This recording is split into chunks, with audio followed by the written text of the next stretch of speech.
you find yourself in a seemingly endless desert. Wherever you look, sand. What's that? Yeah, even more sand. But here you'll also find the world's longest river, depending on how you want to measure it, the Nile, which allows for a tiny sliver of green to snake its way through the Sahara to parts unknown. Moving upriver, you eventually come across Dongola, on the Nile's east bank, an important departure point for caravans heading southwest. This also is, or more accurately would be, the capital of a now mostly forgotten Nubian kingdom, Makuria.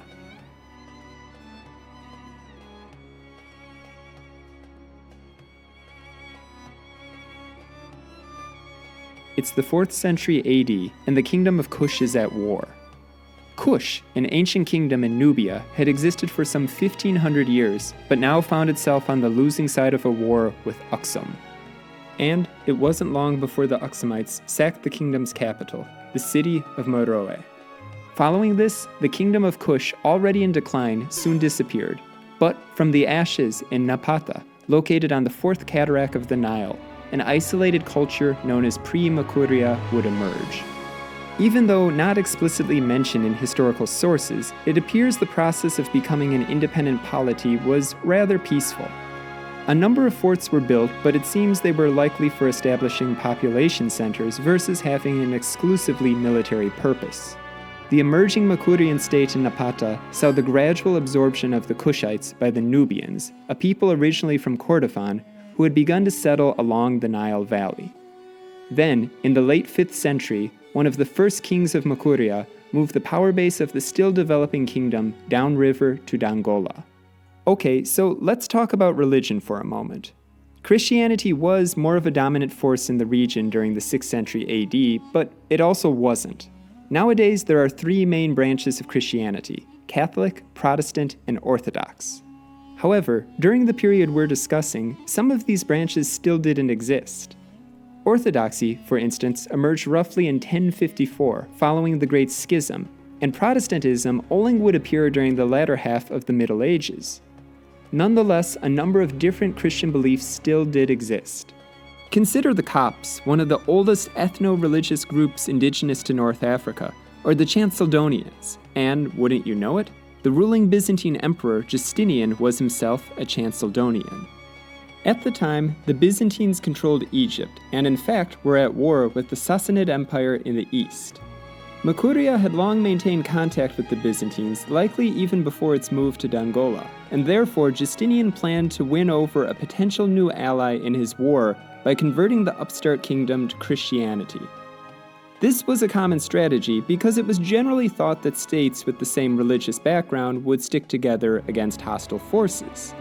However, another Christian doctrine that Justinian's wife, Empress Theodora, followed, called Miaphysitism, was dominant in Egypt and vied with the Chalcedonians to win over Makuria, along with its northern neighbor, Nobatia, and southern neighbor, Alodia. Nobatia and Alodia eventually converted to Miaphysitism, whereas Makuria opted to follow Chalcedonian Christianity. After this, a Makurian delegation arrived in Constantinople around 573, offering ivory, a giraffe, and declaring its good relationship with the Byzantine Empire. But let's take a step back for a moment and look at Makuria in a bit more detail. In the kingdom, government and religion were basically one and the same, with Makuria's kings also being priests. Government buildings were often also churches, and therefore churches served as the center for most Makurian settlements. These settlements, which spanned the Nile, were likely not as densely populated as European or even Egyptian cities, owing in part to the Nubian people's nomadic heritage. Another essential part of Makurian society was the tool, the water wheel. This allowed for irrigation and made a quasi-agrarian lifestyle possible. Women also played a big role in Makuria, as lineage was based on the female line, something quite different from the model favored in much of Europe during the time. There were other important aspects of Makurian society as well, but we'll come back to that later. Anyway, following its conversion to Christianity, Makuria was unified with Nobatia. Sources are unclear whether this occurred as a result of military conquest or diplomatic means. Nobatia, which previously had maintained strong ties to Egypt, likely was hit hard by the Sassanid invasion and occupation of Egypt in likely the 620s. And may itself have been invaded by the Sassanids, as some local churches from that period show traces of destruction and subsequent rebuilding. Regardless, its absorption by Makuria allowed the latter to expand its territorial holdings as far north as Philae near the First Cataract. Despite close ties with the Byzantine Empire, Makuria did not assist its ally when the Rashidun Caliphate attacked Egypt in 639. As a result, Egypt was overrun and the Byzantines were forced out around 641. This was significant, not just for Makuria, but the whole region, since the Muslim Arab conquest also brought with it a new religion, Islam. Having originated in Arabia during the early 7th century, Islam quickly spread through a series of conquests.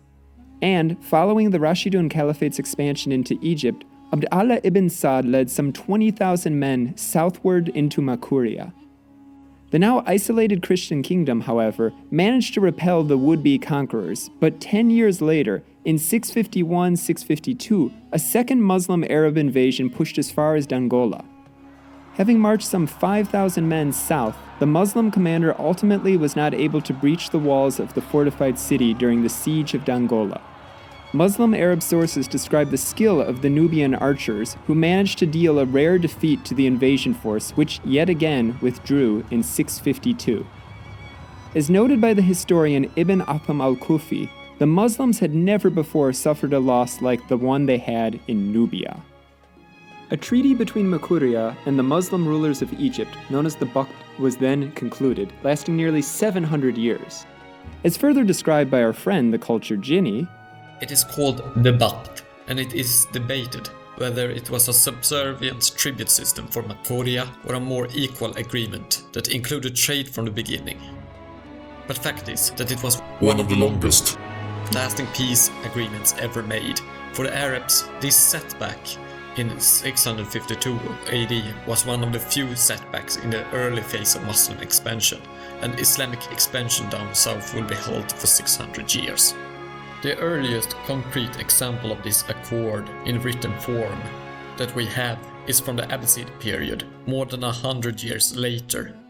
It stipulated that Makuria had to send slaves to Egypt, whereas the Egyptian territory was to send barley and textiles back in exchange for the slaves. The slaves had to be adult men in working age, so no children, elderly or handicapped slaves, unable to be put to work, and that the number of slaves is be 360. Despite its conquest, Egypt and Makuria continued to share a common faith, as the majority of Egyptians remained Christian. And interestingly, this would see Makuria involve itself up north when, in 748, the Patriarch of Alexandria was arrested. King Cyriacus of Makuria reportedly gathered his forces and marched to Fustat, the capital of Egypt at the time. Not wanting to start a war, the Patriarch was released and the Makurian army withdrew, but this might not be completely accurate, so take it with a grain of salt. Sources are a little vague here. And that's true with other aspects about Makurian history. One thing we do know is that Makuria had many kings, and though, again, the information is unfortunately hard to come by, one Makurian king that we do have to mention is Mercurios. John the Deacon, an Egyptian chronicler whose works remain some of the most important sources about Christian Nubia, described Mercurios as the new Constantine, for the role he would play in religious affairs. For those of you who don't know, Constantine was the first Roman emperor who himself was a Christian. He also made Christianity legal in 313 AD and laid the foundation for a Christian Roman Empire. That is, after centuries of state-sponsored persecution. For his part, Mercurios is said to have founded new monasteries throughout Makuria and facilitated the adoption of Miaphysitism. But source materials can be contradictory here. Mercurios was said to also have been king of Makuria during unification with Nobatia. Still, others claim his rule occurred long before the Baqt. Another king worth mentioning is Giorgios I. When still fairly young, Giorgios made the arduous journey to Baghdad, where he renegotiated conditions of the Baqt. Under his reign, a new cathedral, the Cruciform Church, was built, which became one of the tallest buildings in Makuria. a new 2-story brick building overlooking the Nile Valley, the Throne Hall of Dongola, was completed too. Giorgios was king of Makuria from roughly 856 to 866. However, peace was not to last long during his reign. Egypt sent a punitive campaign to Beja in 855. The Beja, a people living east of Makuria, had previously been compelled to pay tribute to Egypt owing to their lucrative gold mines, but in 854 they refused to do so, driving most Arab Muslims from their lands and even raiding Egypt itself. A punitive army of Egypt under command of a certain al-Umari had to pass through Makuria, eventually setting up camp in the kingdom's east. A few sources claim Makuria allied itself with the Beja, but that's not definitive. Al-Umari nonetheless went on to conquer parts of eastern Makuria. Oh, and it's probably worth mentioning that this was not an official war since this campaign was private and therefore not a war in the legal sense. Semantics aside, the Makurian king, likely Giorgios I, sent a military force led by his son-in-law to drive the Egyptians out, but they were defeated. What's more, the vanquished soldiers now rose up in rebellion against their king. Giorgios then sent his firstborn son to put down the rebellion, but he was betrayed by his own men and had to flee. Third time's the charm, and after dealing with the rebels, the Makurians went on to defeat the Egyptians, bringing this conflict to an end. However, peace was not to last long, again. Hello guys, I'm the Culture Genie and a friend of the Ghost Countries channel. If you're interested to know more about the context for long-lasting Baqt peace between Makuria and the various Islamic entities in Egypt, then go to my channel and watch my video on it.